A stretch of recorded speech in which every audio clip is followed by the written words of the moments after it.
Hello friends, welcome back to my channel JSSC वाला। दोस्तों, आज हम लोग JSSC CGL यानी झारखंड सचिवालय का हम लोग साइंस का क्वेश्चन करेंगे एक्सपेक्टेड। ठीक है, जो कि क्वेश्चन देखने को मिल सकता है यहाँ से। हम लोग रेगुलर बेसिस पे करते हैं, तो आपको जानकारी के लिए मैं बता देना चाहता हूँ कि यदि इस चैनल को सब्सक्राइब नहीं किए तो चैनल को सब्सक्राइब कर लीजिएगा। यदि आप JSSC CGL का कैंडिडेट होंगे तो, या फिर JSSC का कोई भी एग्जाम की तैयारी कर रहे होंगे तो हमारे चैनल से जरूर जुड़िएगा, क्योंकि काफ़ी फायदा होने वाला है आपको। ठीक है, जैसा कि पिछले भी हुआ है, अब आगे आने वाला एग्जाम में भी होने वाला है। इसके लिए चिंता मत कीजिए। अकॉर्डिंग टू सिलेबस यहाँ काम किया जाता है, फालतू काम नहीं होता है, सिलेबस के अकॉर्डिंग काम होता है। ठीक है, तो रेगुलर बेसिस पे देखा कीजिए, आप ही को फायदा होने वाला है। ठीक है, और हमारे टेलीग्राम चैनल में जुड़ जाइएगा JSSC वाला पे, या टेलीग्राम का लिंक डिस्क्रिप्शन में दे देंगे आपको। ठीक है, चलिए तो हम देखने वाले हैं साइंस का एक्सपेक्टेड परसेंट 60 पे 60। आपको बताइए 20 क्वेश्चन आएगा साइंस का, तो यहाँ को मान के चलिए आपको 55 लाना, 55 प्लस आपको लाना है। ठीक है, चाहे जो जाए इसके लिए साइंस में इतना लाइएगा तो स्कोर अच्छा खासा हो जाएगा ऑटोमेटिकली।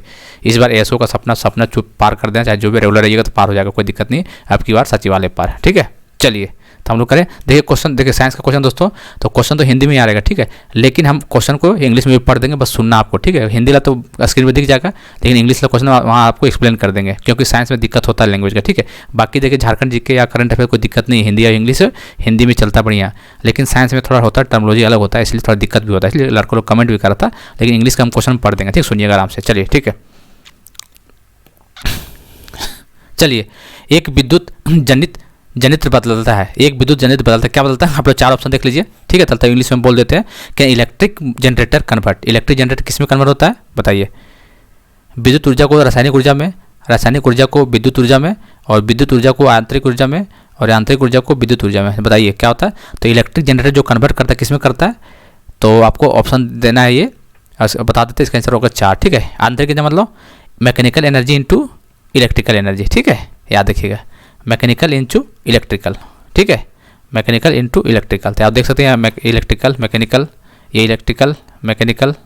ठीक है, ये है केमिकल, और ये है इलेक्ट्रिकल, और ये है इलेक्ट्रिकल, ये है केमिकल। तो आप देख सकते हैं इलेक्ट्रिक जनरेटर, याद रखिएगा इलेक्ट्रिक जनरेटर एक होता है इलेक्ट्रिक मोटर होता है। ठीक है, और एक होता है इलेक्ट्रिक जनरेटर, कन्फ्यूज मत होइएगा। ठीक है, इलेक्ट्रिक जनरेटर। ठीक है, इलेक्ट्रिक मोटर मतलब इलेक्ट्रिकल एनर्जी मतलब विद्युत एनर्जी इंटू किस में कन्वर्ट होता है? आंतरिक ऊर्जा में होता है। ठीक है, लेकिन इंग्लिश बोला जाए तो इलेक्ट्रिकल को मैकेनिकल में बदल देता है। ठीक है, और जनरेटर उसका उल्टा होता है। तो कहने का मतलब एक विद्युत जनरित होता जो है वो आंतरिक ऊर्जा को विद्युत ऊर्जा में बदल देता है। ठीक है, इसका आंसर 4 हो जाएगा। दोनों लैंग्वेज थोड़ा दिक्कत हो जाता है जी कराने में यहाँ पे। ठीक है, पादप शरीर रचना विज्ञान के लिए प्रयुक्त होने वाला दूसरा शब्द कौन सा है? पोटोटॉमी, बॉटनी, पाइटोट्रोमी और पाइटोबायोलॉजी। आपको बताना है कि what is the another word use for plant antonomy. Plant antonomy के लिए अदर वर्ड दूसरा नाम बताइए कौन सा होगा। ठीक है, एक में है इसे फोटोनॉमी इंग्लिश में बोला जाता है, इसमें बॉटनी तो ठीक है, फाइटोटोमी ठीक है, और एक हो जाएगा फाइटोबायोलॉजी। तो आपको बताना है, इंग्लिश में भी यही ऑप्शन है। ठीक है आपका, तो एंटोनॉमी का दूसरा नाम क्या बोलते हैं? तो फाइटोटोमी बोलते हैं इसको। ठीक है, किसको बोलते हैं? फाइटोटोमी। इसका आंसर 3 हो जाएगा। चलिए, एक एकल परमाणु अणु का एक उदाहरण है, बताइए किसका एग्जाम्पल? Single atom molecules. किसका? सिंगल एटम मॉलिक्यूल्स का एग्जाम्पल बताइए। Argon, sulphur, phosphorus, hydrogen. तो बताइए single atom molecules, single atom molecules argon. इसका आंसर हो जाएगा आर्गन। ठीक है, सिंगल एटम मॉलिक्यूल्स होता है आर्गन्स। चलिए, ऊंचे शिखर पर समुद्र तल की तुलना में वायु दाब होता है, क्या होता है? समान, अधिक, कम, और कुछ नहीं कहा सकता है। कहने का मतलब कि at high altitude the air pressure is dash than sea level. High altitude पे एयर प्रेशर क्या होता है? सी लेवल के अकॉर्डिंग सेम रहता है, ज़्यादा होता है, कम होता है, या कांट से कुछ नहीं कहा जा सकता है। तो याद रखिएगा हाई एल्टीट्यूड पे एटमॉस्फेरिक प्रेशर क्या होता है? कम होता है। ठीक है, लेस होता है। इसका आंसर 3 हो जाएगा। निम्न में से कौन सा कोशिका में वसा के संश्लेषण का प्रमुख स्थल है? तो 4 ऑप्शन देख लीजिए। खुरदुरा, अंतर्वायी जालिमा, चिकना, अंतर्वायी जालिमा, संलवन और केंद्रक। कहने का मतलब है कि जो which among the following is the major site for synthesis of lipid in cell. ठीक है, synthesis of lipid in cell. तो क्या हो जाएगा? RER मतलब rough endoplasmic reticulum, smooth endoplasmic reticulum, symplast और न्यूक्लियस। तो क्या होगा बताइए? सिंथेसाइज ऑफ लिपिड प्रोटीन तो किसके लिए? तो चिकना के लिए होता है। ठीक है, स्मूथ के लिए smooth endoplasmic reticulum is help for site synthesize of lipid in cell, इसका आंसर सेकेंड हो जाएगा। चलिए अगला बताइए, ध्यान द्वारा वहन किया जाने वाला आवेश है क्या है, बताइए। The charge carried by the cation, ठीक है। तो क्या होता है कैटायन, मतलब CAT, कट मतलब ऐसे कटता है ना, मतलब पॉजिटिव चार्ज, मतलब पॉजिटिव मतलब होता है ये, पॉजिटिव मतलब होता है, पॉजिटिव मतलब धनात्मक और नेगेटिव मतलब होता है ऋणात्मक। तो कहने का मतलब क्या होता है इसमें, the charge carried by the cation is positive. Hepatitis बताना है, इनमें से किससे संबंधित है हेपेटाइटिस, मलेरिया से है, यकृत में सूजन मतलब लीवर एडिमा बोलते हैं उसको, या तो टाइफाइड या गुर्दे की विकृति मतलब किडनी फेल्योर। तो बताइए हेपेटाइटिस किससे रिलेटेड है, तो याद रखना है क्या होगा, हेपेटाइटिस किससे, यकृत में सूजन, ठीक है, याद रखना है। लीवर से रिलेटेड होता है, लीवर एडिमा के चलते हेपेटाइटिस में होता है, ठीक है। चलिए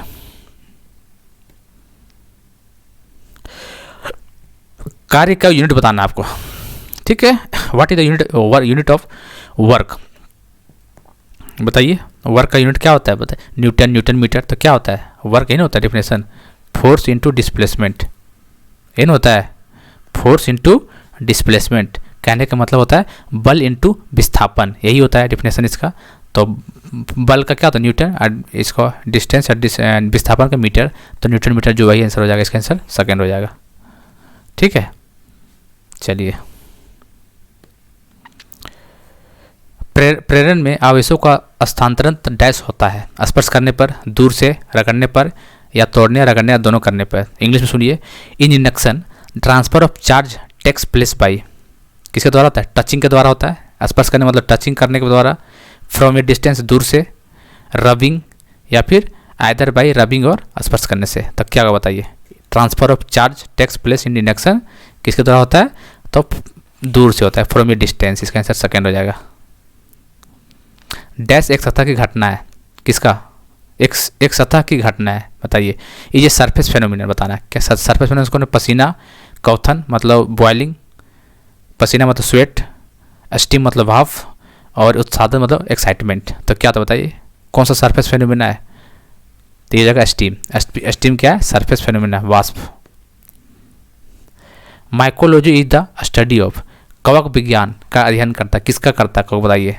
तो याद रखिए कवक विज्ञान जो होता है माइकोलॉजी, वो फंगस के लिए होता है, किसके लिए, कवक के लिए होता है, ठीक है। इसका आंसर फंगस हो जाएगा, फंगी याद रखना आपको।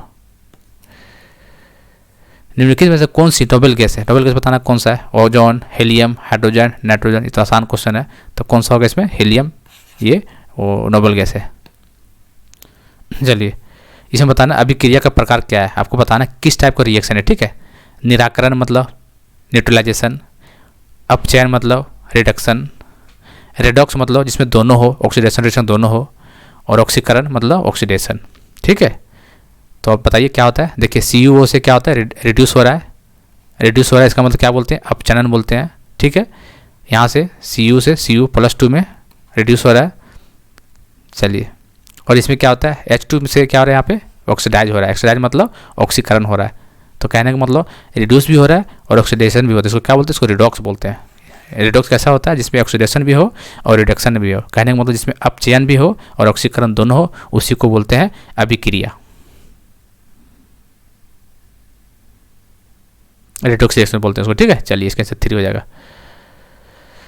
निम्न में से विजातीय मिश्रण की पहचान बताइए। हेट्रोजेनियस मिक्सचर इसमें से कौन सा है, रक्त प्लाज्मा मतलब ब्लड प्लाज्मा, दूध मतलब मिल्क, पित्तल मतलब होता है ब्रास, और मृदा मतलब होता है सॉइल। तो बताइए हेट्रोजेनियस कौन होता है, तो सब तो यहाँ तो होमोजेनियस होता है, बाकी मृदा जो है वो हेट्रोजेनियस है, कहने का मतलब विजातीय मिश्रण होता है ये। इनमें से कौन क्षार है, बताइए, कौन अल्कली, क्षार मतलब अल्कली। देखिए तो ये सब टर्मोलॉजी बताना जरूरी होता है, ठीक। इंग्लिश मीडियम हिंदी में दिक्कत हो जाता है, जैसे क्षार हिंदी में तो जान रहा है, इसका मतलब इंग्लिश क्या होता है, अल्कली होता है। तो अल्कली बोलते हैं, आप लोग देख सकते कौन सा अल्कली है, तो सबसे बड़ी अल्कली कौन है इसमें, NaOH। बिंदु स्राव किसके द्वारा होता है, गुटेशन टेक्स प्लेस, गुटेशन GUTTATI, इसका मतलब ये होता है, ठीक है। बताइए इसका डेफिनेशन क्या होता है, लेंटिकल्स वातरंत, हाइडाथोट्स जलतरंत, न्यूमटोफोर्स, ठीक है, फेलोजेन। आपको बताना इसमें से क्या होगा, गुलेटन्स क्या होता है, बताया गुलेटन क्या होता है, हाइडाथोड्स बोलता है, ग्लूटेंस हाइडाथोड, जिसको जल रंथ बोलते हैं उसको, ठीक है, हिंदी में जल रंथ।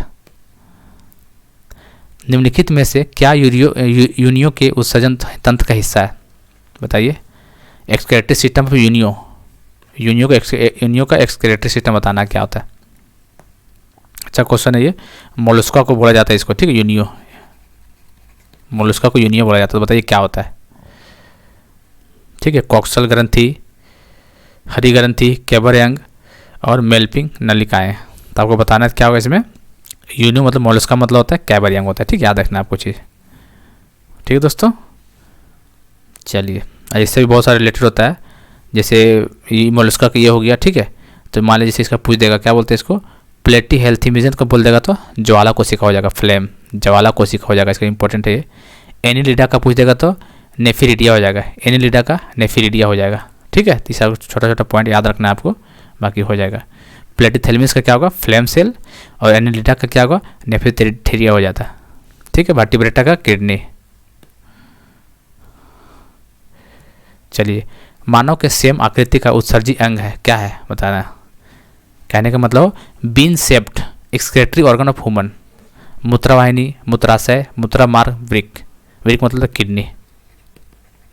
बताइए कौन सा है been shaped excretory organ human body? Ureter को बोलते हैं, यूरिनरी ब्लैडर को बोलते हैं, या फिर यूरेथ्रा को बोलते हैं, या फिर किडनी को बोलते हैं। बताइए किसको बोलते हैं? तो याद रखिएगा, जो बीन शेप्ड का होता है ना, सेम आकृति, उसको किसको बोलते हैं? वृक्क मतलब किडनी। इसका आंसर 4 हो जाएगा। फलों को मीठे स्वाद का कारण क्या बताइए? इससे क्वेश्चन पहले 100% बनेगा एग्जाम में, ठीक है, इस टाइप के क्वेश्चन से। तो बताइए, माल्टोस, राइबोस, लैक्टोस और fructose. The reasons for the sweet taste of fruit किसके द्वारा? फ्रक्टोस के द्वारा होता है। किसके द्वारा? फ्रक्टोस के द्वारा। फ्रक्टोस कैसा होता है? तो फ्रक्टोस मोनोसैकेराइड होता है, ठीक है। चलिए, चुंबकीय अभिभाव को मापने के लिए निम्नलिखित में से किस उपकरण का उपयोग किया जाता है? Which of the following instrument is use to measure the magnetic flux, ठीक है। तो मैग्नेटिक फ्लक्स इसके द्वारा, द मैनोमीटर, तो ये तो हो ना प्रेशर का है ये। बताइए, ग्रेविमीटर, ये भी नहीं होगा। गलेवेनोमीटर, ये तो नहीं होगा, डिफ्लेक्शन होता है वो। और क्या बोलते हैं इसको? मैग्नेटोमीटर, ठीक है।